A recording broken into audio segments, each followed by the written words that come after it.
aja kan ada perasaan nggak enak, ya nggak?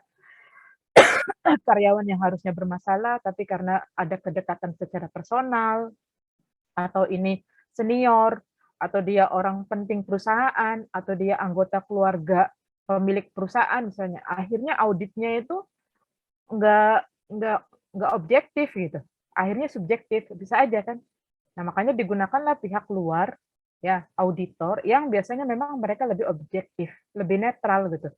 Dan pihak luar ini ya, ketika mengaudit itu kan benar-benar sesuai dengan kompetensinya. Ya, makanya biasanya ya itu ya, kalau audit eksternal itu mereka orang pakar, ya, orang yang memang ahli di bidangnya. Kemudian nanti ketika ada temuan-temuan permasalahan misalnya ya, auditor ini nanti akan memberikan catatan-catatan yang akhirnya perusahaan itu akan tahu apa yang harus dilakukan gitu untuk membenahi hal tersebut. Makanya seorang auditor itu tugasnya berat ya. Sayang tadi kurang dijelaskan oleh pemateri.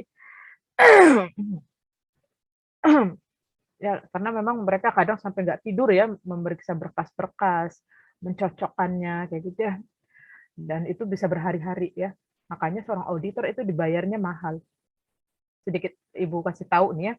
Kayak misalnya auditor, kan kita kan kampus suka ada akreditasi ya. Per prodi itu ada akreditasi, kemudian ada akreditasi fakultas. Jadi ada akreditasi prodi, ada akreditasi fakultas, ada akreditasi universitas ya gitu ya. Nah, ini tataran akreditasi prodi aja, prodi itu kan ada manajemen, ada akuntansi ya. Nah, satu prodi aja, ya, terkadang kita itu ngebayar auditor, ya. Jadi sebelum diakreditasi, sebelum diperiksa sama dikti, ya, sama pemerintahan gitu ya, apakah kampus kita ini prodi manajemennya misalnya sudah sesuai dengan ketentuan pemerintah, ya, sehingga nanti dapat nilai gitu, apakah nilai akreditasinya A, B, C, D gitu ya, atau akhirnya ketika banyak masalah berarti akan dianggap kampus liar. Kadang kan seperti itu ya, kalau nilainya nggak sesuai dengan ketentuan kan bisa dianggap kampus liar dan bahkan bisa ditutup gitu. Legalitasnya itu bisa dihilangkan karena dianggap tadi ya tidak sesuai dengan peraturan pemerintah. Ya, makanya berat gitu ya ketika mau diakreditasi itu. Taruhannya besar. Bayangkan kalau tiba-tiba prodi manajemen ditutup gitu ya. Nah, akhirnya sebelum diakreditasi oleh pemerintah gitu ya, oleh Dikti, Kopertis gitu ya, biasanya kita itu meng-hire seorang pakar untuk mengaudit ya. Biar nanti si auditor ini gitu ya melihat apa yang kurang, apa yang perlu dipersiapkan kayak gitu tuh. Kebayang nggak? Jadi peraturan pemerintahnya apa, dicocokkan dengan apa yang ada di perusahaan. Sudah dilaksanakan belum? Kurangnya apa? Kayak gitu ya. Nanti tindak lanjutnya bagaimana, ya solusinya bagaimana. Itu auditor itu ngasih solusi, ngasih mencari temuan-temuan dan sebagainya. Makanya berat. Akhirnya apa? Memang bayarannya sangat mahal.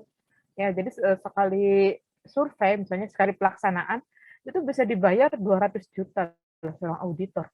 Bayang nggak, 200 juta itu baru itu teh uangnya gitu.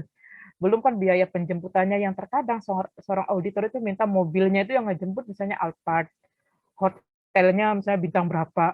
Apalagi kalau dia ngajak keluarganya. Ketika si auditor itu bekerja, keluarganya ini harus dibawa kemana nih, ke tempat wisata, dikasih belanjaan, gitu, oleh-oleh dan sebagainya. Jadi memang sangat mahal. Nah, karena memang kerjaannya berat ya. Cuma nanti efek dari apa namanya audit ini kan bisa berefek bagi kinerja perusahaan gitu. Kalau Ibu contohkan tadi kampus, itu kan akan berefek pada penilaian kampus ya.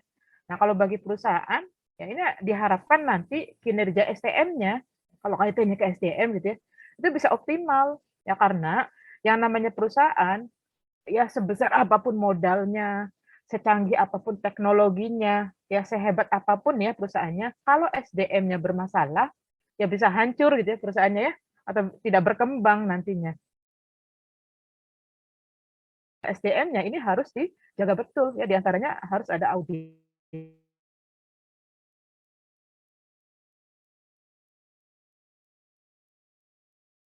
Masalahnya kalau di perusahaan Indonesia, terutama UKM-UKM ya, memang audit ini belum familiar ya, dan terkesan yang namanya audit itu cukup keuangan.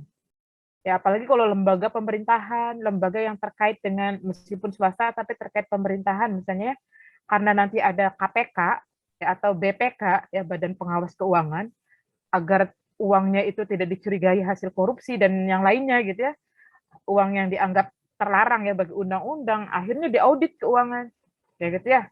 Ini yang tren itu hanya audit keuangan, padahal SDM juga penting gitu ya. Sebenarnya itu masih jarang kayaknya ya, SDM, apalagi kita UKM UKM itu ya, yang dirasa nggak penting dia, padahal dia ini sangat penting. Mungkin nanti di bab-bab berikutnya bisa dijelaskan ya bagaimana pentingnya audit SDM ini. Nah, untuk pertanyaan yang kedua, ya, ini mudah-mudahan bisa terjawab di kelompok 3 dan 4. Ya, untuk pertanyaan yang kedua nih. Ya, jadi nggak Ibu jelaskan ya, karena nanti kemungkinan akan dijelaskan kalau penjelasannya benar ya. Itu di bab 3 dan 4. Di kelompok 3 dan 4 kalau Ibu lihat judulnya ya. Untuk pertanyaan yang ketiga, Ibu pikir tadi sudah Ibu jelaskan ya sebagian. Oke, dari sini ada pertanyaan atau dicukupkan? Nanti kita ketemu lagi insya Allah minggu depan ya. Semoga lebih baik lagi presentasi kelompok berikutnya. Untuk kelompok yang sekarang, ya silahkan Ibu reminder lagi. Mudah-mudahan minggu depan bisa lebih aktif ya untuk mengupgrade nilai yang sekarang. Atau di kelompok-kelompok berikutnya, ya silahkan entah dengan bertanya, entah dengan menambahkan ya. Oke, sekarang Ibu absen ya. Intan hadir nggak?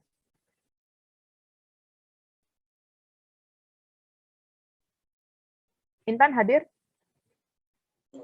Hadir Ibu. Hadir ya. Intan tuh namanya Intan Permatasari Karyawan. Iya Ibu. Oke, karyawan perusahaan apa, Dek? Enggak ya. Banyak banget sih Ibu yang Oh, bilang itu. kayak gini. Lucu soalnya, bukan lucu, unik. Unik ya. Alfandi tadi hadir ya. Wahyu. Wahyu tadi hadir ya? Coba lihat. Hadir, Bu. Oke, Heni Hermawati ada nggak? Hadir, Bu. Oke, Imelda hadir?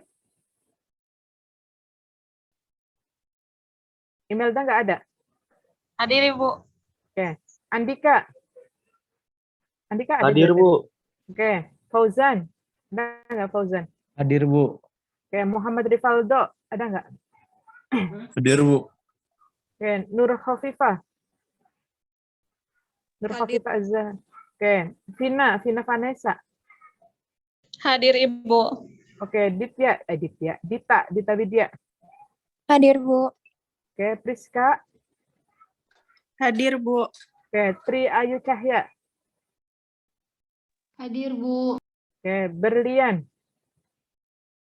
Hadir, Bu. Berlian cowok. Iya. Oh. Oke, Agung Nugraha. Hadir. Oke. Ilham Fauzi Nurrahman tadi ya, hadir. Dwi Ya, Safa. Bu. Ya, oke. Dwi Safa ada nggak? Hadir Ibu. Oke, Livia. Hadir, Ibu. Oke, Putri Rahmatika. Hadir Bu. Oke, Muhammad Sarli. Hadir. Oke, Linda Tamala ada nggak? Ada, Bu. Hadir. Oke, Raditya Putra. Tadi ada ya, Raditya. Raditya ada nggak? Nggak ada ya, Raditya ya. Bentar, ini langsung Ibu absen di grup soalnya. Bentar ya.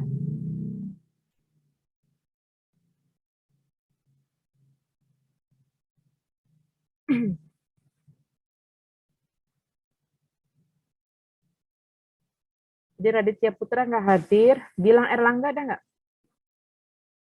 Oke, Dede Roswida. Hadir, Ibu. Oke, Dimas Gintoro ada nggak?